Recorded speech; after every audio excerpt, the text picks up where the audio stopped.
கார்த்திகை தீப திருநாளை ஒட்டி திருப்பரங்குன்றம் பகுதியிலே ஒரு சர்ச்சை இன்றைக்கு ஓடிக்கொண்டிருக்கிறது. அது இன்றைக்கு தமிழகத்திலே ஒரு பேசு பொருளாக ஆகியிருக்கிறது.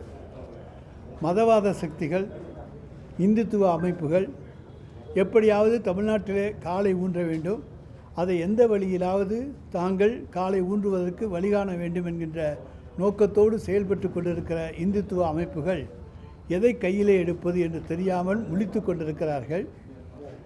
இன்றைக்கு நாங்கள் ஏற்கனவே ஒரு சொல்லியிருக்கிறேன், கார்த்திகை தீபம் என்பது தமிழ் கடவுள் முருகனுக்காக கொண்டாடப்படுவது திருவிழாவை தவிர இந்தியாவில் இருக்க இந்துக்களுடைய பண்டிகை அல்ல, அது தமிழர்களுடைய பண்டிகை. உலகெங்கும் இருக்கக்கூடிய தமிழர்கள் கார்த்திகை திருவிழாவை கொண்டாடுவார்கள். இதில் இந்துத்துவாவுக்கு எந்த வேலையுமே கிடையாது. ஆனால் இப்பொழுது திடீரென்று திருப்பரங்குன்றத்திலே கார்த்திகை தீபத்தை ஒட்டி ஒரு பிரச்சனையை கிளப்பியிருக்கிறார்கள். நீதிமன்றத்தை அணுகி அங்கே ஒரு உத்தரவை வாங்கியிருக்கிறார்கள். ஆனால் அவர்கள் ஒன்றை மறந்து விட்டார்கள். 2014ஆம் ஆண்டு நீதியரசர்கள் பவானி சுப்ராயன் அவர்களும் அதேபோல் நீதியரசர் கல்யாண சுந்தரம் அவர்களும் 2014ஆம் ஆண்டு ஒரு தீர்ப்பை தந்திருக்கிறார்கள். எந்த இடத்திலே இது வழக்கப்படி ஏற்றி கொண்டிருக்கிறோமோ கார்த்திகை தீபத்தை அதே இடத்திலே தான் ஏற்ற வேண்டும் என்று 2014லேயே தீர்ப்பு வந்திருக்கிறது. ஆனால் அதை புரிந்து கொள்ளாதவர்கள், அதை அறிந்து கொள்ளாதவர்கள், அதை பற்றி தெரிந்து கொள்ளாதவர்கள் ஏதோ ஒரு புதிதாக ஒன்றை கண்டுபிடித்ததைப் போல நேற்று முன்தினம் நீதிமன்றத்தை அணுகி எங்களுக்கு கார்த்திகை தீபத்தை விளக்கேற்றுவதற்கு அனுமதி வேண்டும் என்று கேட்டு ஒரு இடத்தை குறிப்பிட்டு கேட்டிருக்கிறார்கள். அதற்கு அந்த நீதிபதியும் தீர்ப்பை தந்திருக்கிறார். ஆனால் ஒரு நீதிபதி நாங்கள் சட்டத்தை மதிப்பவர்கள், நீதிக்கு தலைவணங்குபவர்கள். எங்களுடைய மாண்புமிகு தமிழ்நாடு முதலமைச்சரைப் போல சட்டத்தை மதிக்கக்கூடிய ஒருவர் இந்தியாவிலேயே கிடையாது. அந்த அளவுக்கு சட்டத்துக்கு மரியாதை கொடுப்பவர், சட்டத்தின் ஆட்சி தமிழ்நாட்டிலே நடக்க வேண்டும் என்று விரும்புகின்றவர்.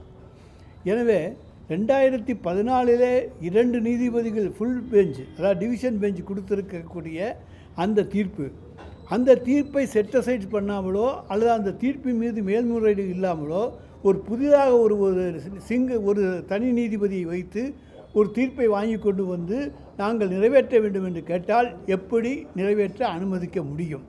அப்படி அனுமதித்தால் தமிழக அரசின் மீது என்ன குற்றச்சாட்டு வரும் என்பது உங்களுக்கு தெரியும். எனவே 2014 தீர்ப்பின்படி நாங்கள் நடந்து கொண்டிருக்கிறோம். சார், இப்போ அங்கே போராட்டம் நடத்தக்கூடியவர்களை நீதிமன்றத்தில் அனுமதி பெற்று நாங்கள் தீபம் ஏற்றுவோம், தமிழக அரசு ஒத்துழைப்பு மறுக்கிறது. பாரதிய ஜனதா கட்சியை சேர்ந்தவர்கள், நீங்கள் சொல்ற பல்வேறு அமைப்புகளை சேர்ந்தவர்கள் போராட்டத்தில் ஈடுபடுகிறார்கள். பல்வேறு அமைப்புகளை தீர்ப்பை கூட இந்த அரசு ஏற்றுக்கொள்ள மாட்டேன்னு சொல்றாங்க. நாங்கள் நீதிமன்ற தீர்ப்பை, அவர்கள் 2014 நீதிமன்ற தீர்ப்பை மறந்துவிட்டு பேசுகிறார்கள். நீதிமன்ற தீர்ப்பை மதிக்காதவர்கள் அவர்கள்தான்.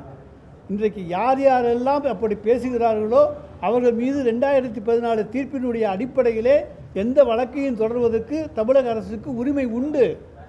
ஆனால் 2014 தீர்ப்பை படித்து பார்க்காம அப்படி ஒரு தீர்ப்பு இருக்கிறதே தெரியாமல் எல்லா விஷயத்தையும் கோர்ட்டில் நீதிமன்றத்தில் மறைச்சிட்டு புதுசாக ஒரு கதையை கட்டி விட்டுட்டு போனால் அதை மக்கள் நம்புவார்களா? தமிழ்நாட்டு மக்கள் இளிச்சவாயர்கள் அல்ல, ஏமாளிகள் அல்ல. அவர்களுக்கு வேண்டுமென்றால் அடிமை பழனிசாமி கிடைக்க முடியுமே தவிர வேறு எந்த அடிமைகளும் தமிழ்நாட்டில் கிடைக்க மாட்டான். தமிழ்நாடு என்பது இங்கே மத ஒற்றுமை, மத நல்லிணக்கம் இவற்றுக்கு எடுத்துக்காட்டான பூமி இந்தியாவிலேயே தமிழ்நாடு தான். அதை இன்றைக்கும் நாம் நிரூபித்துக் கொண்டிருக்கின்றோம். தமிழ்நாடு அரசு மேல்முறையீடு செஞ்சு அந்த மனுவை தள்ளுபடி செஞ்சிருக்காங்க. இப்படிப்பட்ட நிலையில் அடுத்த கட்டமாக என்ன முடிவு செஞ்சிருக்கீங்க? தள்ளுபடி செஞ்சால் அதுக்கு மேலே என்ன இருக்கோ அதை பற்றி சட்டத்துறையின் மூலமாக ஆராய்ந்து நடவடிக்கைகள் எடுக்கப்படும். எடப்பாடி பழனிசாமி அவர்கள் வந்து கண்டனம் தெரிவிச்சிருக்காரு. குறிப்பாக தமிழக அரசோட செயல்பாடு இந்த இடத்துல நடந்து கொண்ட விதத்தை வச்சு மதம் தொடர்பான ஒரு கருத்தை தெரிவித்து, அதாவது எடப்பாடி பழனிசாமிக்கு வேறு வேலையே கிடையாது. தமிழ்நாடு அரசு மீது ஏதாவது குற்றச்சாட்டை சொல்ல வேண்டும் என்பது ஒன்றுதான் அவருடைய வேலை பணி. என்ன, இந்த சம்பவத்தையும் அவர் எடுத்துக்கொண்டு இதில் தமிழர்களுக்கு ஆதரவாக, தமிழக அரசுக்கு ஆதரவாக நிற்க வேண்டியவர் இந்துத்துவாவினுடைய கைக்கூலிகளுக்கு அடிமையாக இருந்திருக்கிறார் என்பதை இதன் மூலமாக நிரூபித்திருக்கின்றார். தமிழ்நாட்டை பொறுத்த வரைக்கும் எல்லாரும் ஒன்று. இந்த தீர்ப்பை பொறுத்த மட்டில் 2014 அவர்கள் பெரிதும் போற்றிக் கொண்டிருக்கிற அம்மா அம்மா என்று உச்சரிக்கிறார்களே, அந்த அம்மையார் ஆட்சியில் இருந்தபோது வந்த தீர்ப்பு தான். ஆக அந்த அம்மையாரை விட எடப்பாடி ஒன்றும் பெரிய அறிவாளி என்று அவருடைய கட்சிக்காரர் ஏற்றுக்கொண்டால் அதுக்கு குறுக்கே நிற்க நாங்கள் தயாராகவில்லை. ஜெயலலிதா அவர்கள் ஆட்சியில் இருக்கிறது தான் இந்த தீர்ப்பு வந்தது. அப்படி இந்த தீர்ப்பு சரியில்லை என்று சொன்னால் அந்த அம்மையாரே அப்பொழுது மேல் வீட்டு போயிருப்பார். ஆக அந்த அம்மையார் காலத்தில் போடப்பட்ட ஒரு தீர்ப்பு அவர்களால் ஏற்றுக்கொள்ளப்பட்ட தீர்ப்புக்கு உடன்பாக இருக்கிறதுனால தான் இந்த நடவடிக்கை. அதிமுக இதே, அதாவது சொல்கிறேன், அன்றைய அண்ணா திராவிட முன்னேற்ற கழகம் இந்த இடத்துல தான் இன்றைக்கு என்றைக்கு வழக்கப்படி ஏற்றப்படுகிற இடத்தில் தான் ஏற்றப்பட வேண்டும் என்று அன்றைக்கு நீதிமன்றத்தில் வாதாடி இருக்கிறார்கள். இன்றைக்கு முழுவதும் தான் அடிமை சாசனம் எழுதி கொடுத்து விட்ட காரணத்தாலே தன்னை முழுவதுமாக மறந்துவிட்டு தான் முழு அடிமை என்பதை இந்த சம்பவத்தின் மூலம் அவர் நிரூபித்திருக்கின்றார். அதிமுக தொண்டர்கள் வெட்கப்பட வேண்டும். தமிழ்நாடு காவல்துறையை நம்பாமல் மத்திய தொழில் பாதுகாப்பு படையை கொண்டு மத்திய பாதுகாப்பு ஈடுபடுத்துறாங்க, நீதிமன்ற உத்தரவு. இந்த செயலை எப்படி பார்க்குறீங்க? ஒன்றை மட்டும் சொல்கிறோம், அதாவது மத்திய தொழில் பாதுகாப்பு படை இன்றைக்கு நீதிபதியினுடைய உத்தரவுப்படி அங்கே அனுப்பப்பட்டிருக்கிறது. ஒரு காலத்தில் எப்படின்னா மத்திய தொழில் பாதுகாப்பு படை அதனுடைய கமாண்டா உத்தரவின்படி தான் செயல்படும். இப்போ நீதிமன்றத்துக்குள்ள அவங்க பொறுப்பில் ஒப்படைச்சிருக்கிறதுனால அவங்க அவர் கமாண்டா படையை அனுப்பியிருக்கின்றார். எங்களை பொறுத்த வரைக்கும் தமிழ்நாடு காவல்துறை சிறப்பாக செயல்படுகிறது. நாங்கள் என்ன செய்ய வேண்டுமோ சட்டம் ஒழுங்கை பாதுகாப்பதற்கு அந்த நடவடிக்கைகளை நாங்கள் எடுத்துக்கொண்டிருக்கின்றோம். அதை மீறி எந்த சக்தி வந்தாலும் அந்த சக்தியை எதிர்கொள்கிற சக்தி எங்களுக்கு இருக்கிறது. அரசியல் கட்சிகளை தாண்டி நீதிமன்றத்தினுடைய செயல்பாடு எப்படி இருந்துச்சு உங்களுடைய பார்வை என்ன? நான் தான் அதை ஆரம்பத்திலே சொல்லிட்டேனே, டிவிஷன் பெஞ்சினுடைய ஜட்ஜ்மெண்ட் இருக்குது, இது சிங்கிள் ஜட்ஜுடைய ஜட்ஜ்மெண்ட்.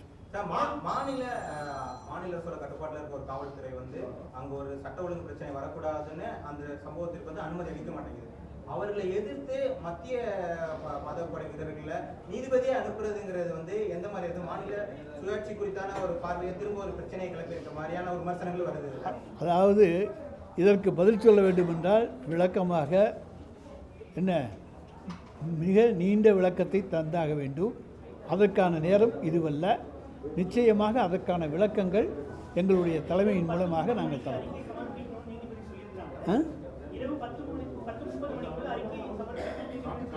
ஆமாம்,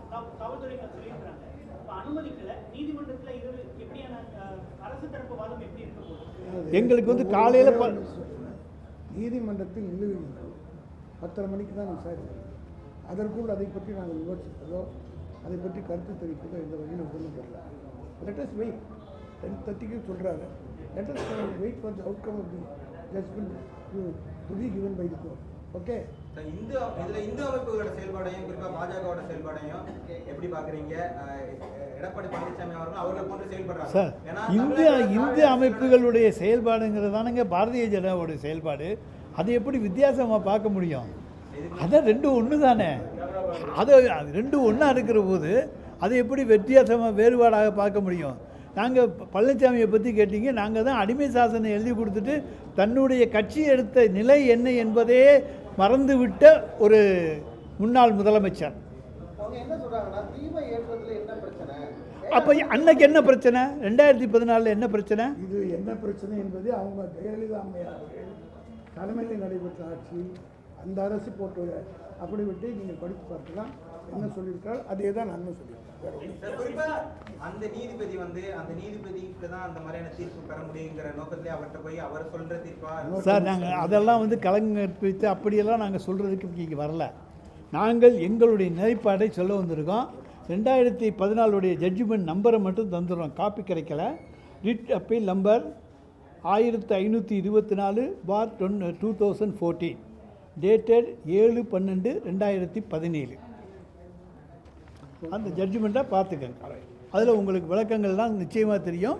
அது எந்த ஆட்சியில் போடப்பட்டது, எந்த ஆட்சி இதை நிலைப்பட்டு